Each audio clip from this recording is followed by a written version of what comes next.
So let's talk about call option. So I would have to include Mike and Mary in this example. So let's say that Mike is bullish. He thinks that the market is going to go up, and Mary is thinking that market is pretty much normal at this stage, and there is no much upside or downside. So both of them are the investors, and Mary holds Google. So let's say Google right now is at $700. So Mike wants to purchase Google, but no money. He is tight on money.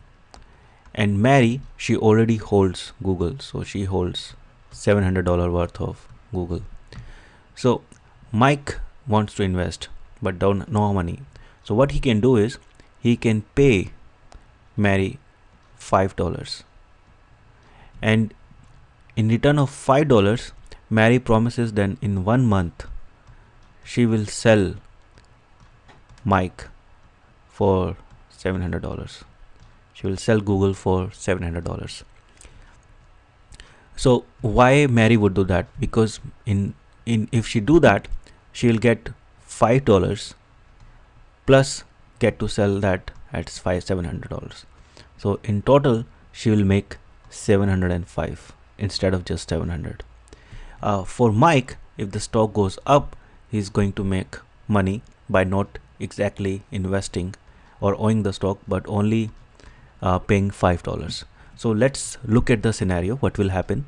So we can have a upside or downside, and the stock can go to 690, or we can have a upside and stock can go to 715. So what will happen for Mike first? So if we're talking about Mike, then if it goes to 690, Mike will say it's already at 690, so why would I purchase it at $700? So Mike is not going to make any purchase. So this is an important thing to remember, that call is an option, it's not an obligation. So he doesn't have to purchase it at $700. But if you talk about Mary, then in case of Mary, she lost $10 on the stock, but she made $5 from Mike, so she will end up with $695. So she lost $5 in this case, right? But if you talk about, now let's put loss here. So the loss will be $5 for Mary. Now if we talk about upside, so if the stock goes up, then Mike would like to purchase it at $715 or $700, and he do not even have to spend the $700 because the market is at 715. So he will just close the option and he'll get a $15. So because he paid $5 for it, so his profit is going to be $10. And for Mary, she needs to sell that stock at $700, but she also got the premium, so she will got in total of $705, out of which we'll say that she made $5 in profit. So she made $5 in profit, Mike made $10 in profit. In case of downward side, Mike didn't lose anything. Yeah, he lost the premium which he paid, so that premium will be $5, and Mary lost some money. So but if the stock would have gone way below, so let's say if the stock would have gone to 600, then in this case Mike will again not buy it for 700 and his loss will be still $5. But Mary, who is holding the stock, she will be losing a lot of money. So right now then she will end up with 605, and her total loss will be 95. So this is the call option. So let's go a little bit more graphical. So let me plot the profit chart. So suppose if I'm looking at the profit, and this is the stock price. So if I entered at the stock at this price. Then if the stock goes up, I'm going to make money. If the stock goes down, I'm going to lose money. And there is no protection. The stock can keep going down. However, if instead of buying the stock, I pay a premium for a call option at this price, then because I'm paying a fees, I'm already starting with the loss. So I'm starting with the loss. If the stock goes up, first I will recover my losses and or what the fees I paid, and then I'll start to make money. So my chances to make money will decrease because stock has to go above a certain price for me to even start make money. However, if the stock goes down, then I will not have any losses, because the only losses will I have is the premium which I paid for the stock. So in that case, my loss will be limited. So I'll get a downside protection, but I also limit my up or like I also delayed my upside profits. So this is how the call option works. Now there are few things to remember. So let's go back to the example of Google. So I'm talking about Google now, right? So I can have first the function of the strike price. So K, if the K is $700, the premium will be high. So suppose the premium could be $5. But if it goes to 720, then it's less likely that the stock will go above 720. So in that case, the premium will decrease maybe to $2.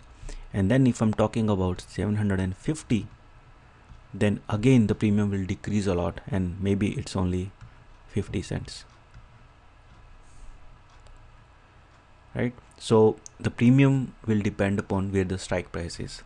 The another thing to remember is the expiry date. So longer the expiry date, more likely is the stock to go above a certain price. So if I'm asking what's the likely scenario that the stock will go above 750 in 1 month, so it will be less likely. But if I say what about 1 year, so I'll call this as 1 month, and this as 1 year. So if I'm talking about 1 year, then you'll say yeah, it's more likely. So in that case, the price will increase and it will go to $5. And if I'm talking about 720, then price will go to maybe $20, and for 700 it will go maybe $50. So that's how the prices will change, both based on the expiry date and on the strike price. So if you hold the stock at $700, you can always think of making some more profit by selling a call option for 1 year for $50. So in this case, you can make total of $750. The only drawback is that you are exposed to the downside. If the stock goes down, you're gonna lose some money. So I hope this video helps, and I'll see you later. Thank you.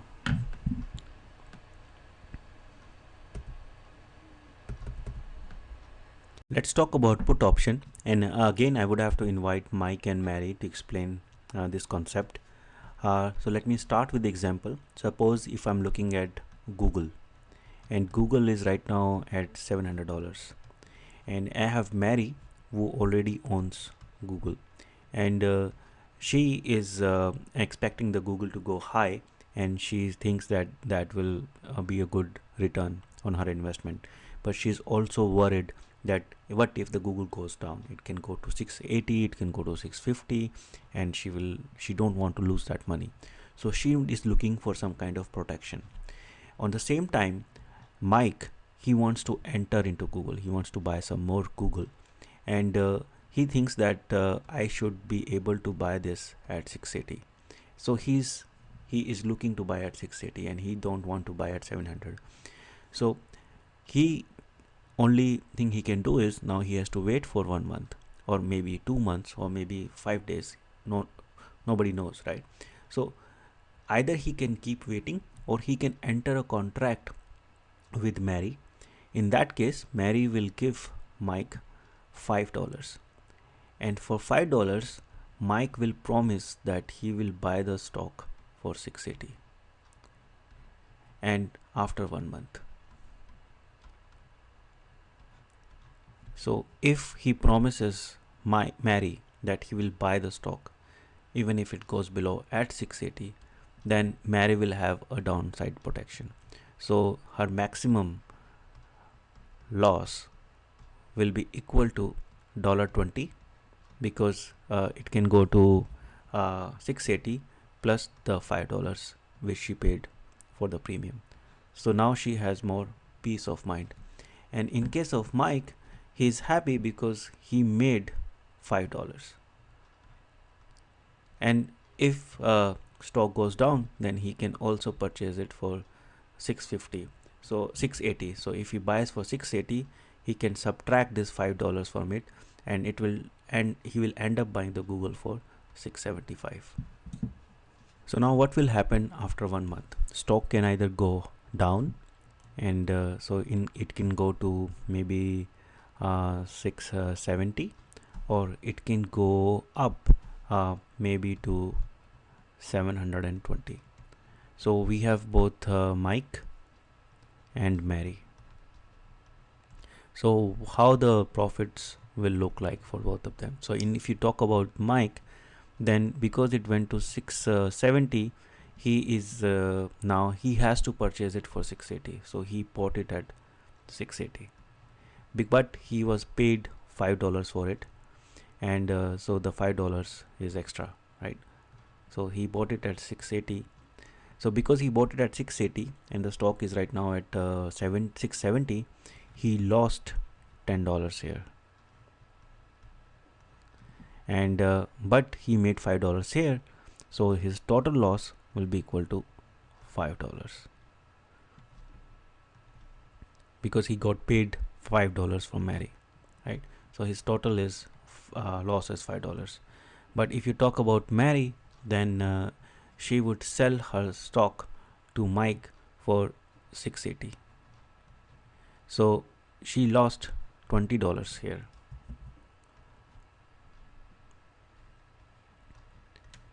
And she also paid $5 to Mike, so that $5 will also add up. So she lost total of $25. Now if we are talking about upside, then in case of Mike, he will not be able to buy the stock because the stock never went to 680. So in that case, he will make $5. So his total profit will be $5. So now look at this, that even though he didn't purchase any stock, he was still able to make $5 just for his waiting for the stock to go to 680, or willingness to buy the stock at 680.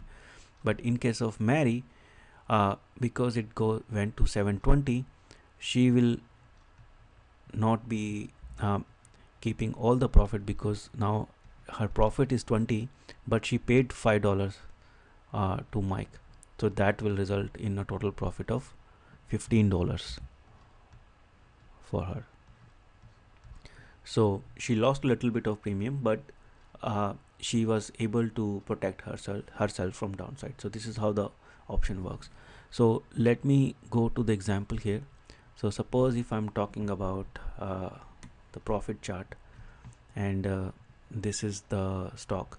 So if I'm buying the stock at here, so this is the stock price and this is the profit. So if I'm buying the stock here, the stock will go up or down. So I have exposure to both profit and losses. So what I can do is I can buy a put option. So by buying a put option, I'm protecting myself at this stage. So whatever, if the stock goes below this price, then I will not lose any money. But because I paid for it, I would have my entire chart will shift down.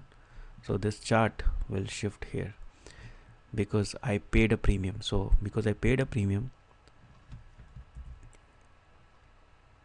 I lost some money. So I'm already here because this is the premium I paid, and now if the stock goes up, I'm gonna make money.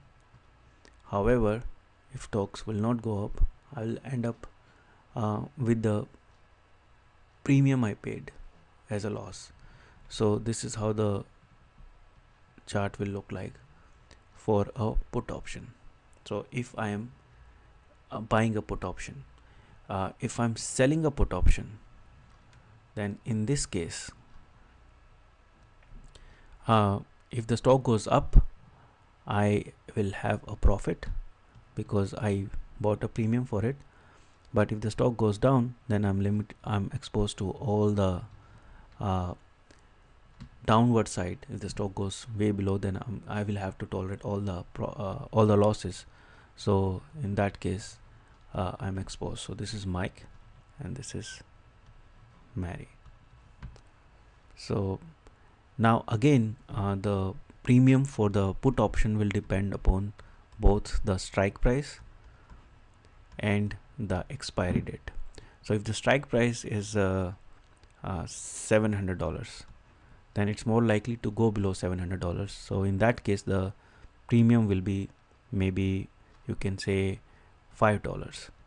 But if the strike price is $650, so I'm willing to buy at $650, in that case the premium will go to maybe 50 cents because it's less likely for it to go there. So this is, I'm talking about 1 month. But if I'm talking about 6 months, in that case, price can it is more likely for the stock to move farther distances. So in that case, it will be $50, and the 651 will be $5. So the price will be higher because it's more likely for the stock to move either up or down. So the premium will depend both on the expiry date and the strike price. So I hope this video helped, and I'll see you again in the next video. Thank you.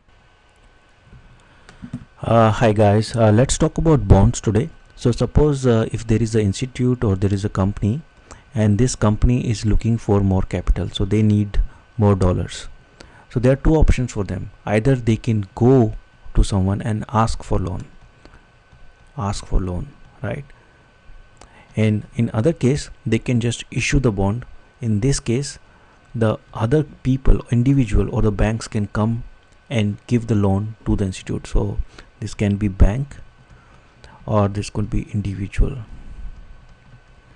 or any kind of other institutes.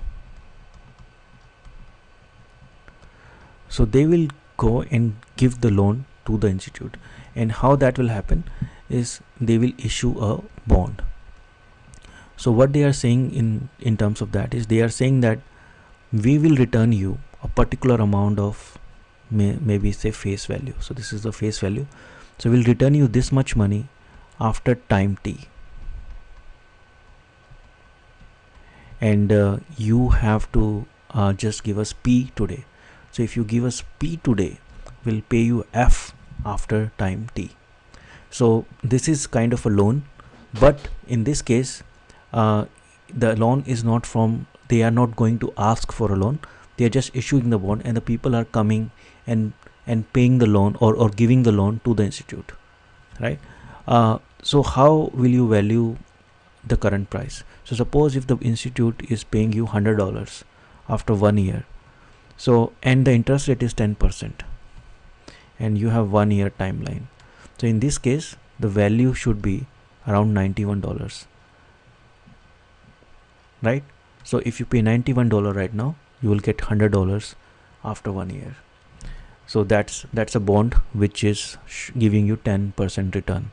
Same way, you can have another bond in which the bond is $100 right now, and instead of paying like different amount, it's paying against $100 at the end. However, in between it's paying you $10 at each year. So this is first year, and this is second year, and the third year you get $10 again, and then you get the principal. So this is called the coupon option. So the bond with the coupon, and this is no coupon bond. So these are two type of bonds. So how people invest in bonds? So they are, if you think about the investment, so suppose if you have $90 right now, so you want to put that, you want to invest that in the bonds. So if you invest that, you're going to get $90 in the end, $99. Or let me make it easier. Instead of 90, I'll call it 91, and let's call it 100. So after 1 year, you are going to get $100. So if you're looking for long term, like for 1 year at least investment, then your investment is safe. So it is safe, right? Unless the company goes bankrupt.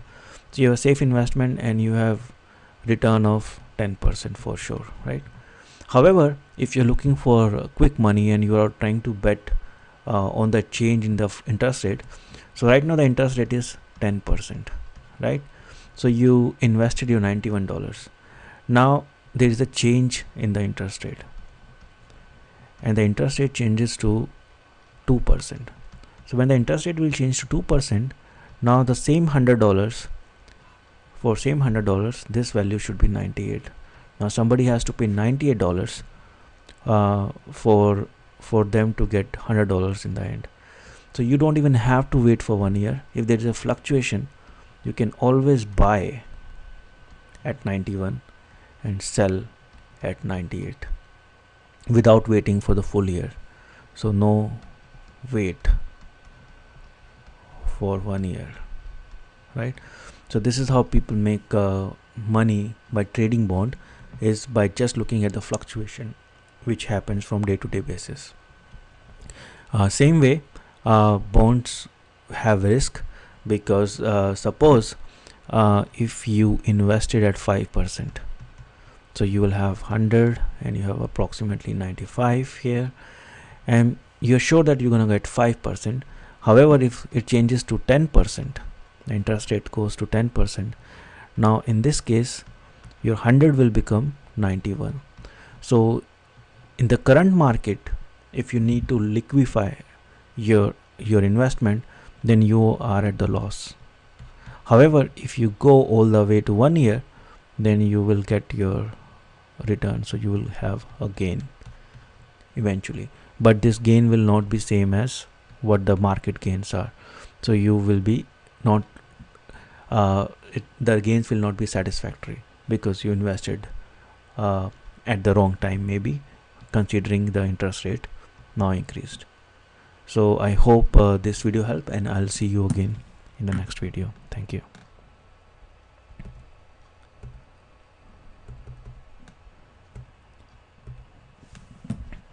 Hi everyone, the question today is that how one can make money by the interest rate fluctuation. So let me start with the example. So suppose if the interest rate is 10% right now, and in another case the interest rate is 2%.